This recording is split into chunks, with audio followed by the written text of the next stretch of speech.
amis, c'est que on a le temps de raconter cette histoire qui est quand même extraordinaire. Je sais que des gens vont pas me croire, et pourtant elle est vraie. Fred, c'est à toi.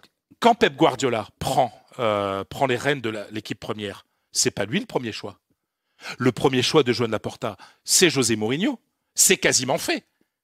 Et là, vous avez Joan Laporta, qui était le président, qui appelle Mourinho et qui lui dit écoute, faut que tu viennes, il serait bien qu'on fasse un dîner, que tu discutes avec Johan Cruyff. Et Mourinho dit mais il a un rôle, il a un poste, Johan Cruyff. Non, mais bon, c'est Cruyff, etc. Et Mourinho se vexe. Il dit mais il avait peur d'avoir l'ombre de Cruyff derrière, et finalement le contrat n'est pas signé. Et comme il y a une motion de censure des socios contre Laporta, il sort un lapin de son chapeau. C'est Mourinho, c'est Guardiola, avec le succès qu'il y a après. Vous voyez, le football c'est une histoire absolument extraordinaire quand même. La relation entre Mourinho et le Barça. Et il a bien fait d'ailleurs, parce que jamais Mourinho n'aurait fait au Barça ce que Guardiola a fait. Ça, c'est évident.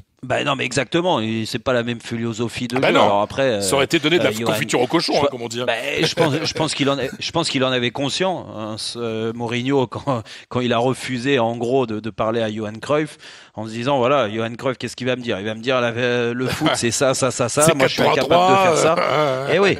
Et donc, dans un sens, c'était pas plus mal. De toute façon, je pense que le fait qu'il parte après de Barcelone, ça lui a rendu service avec ce qu'il a fait.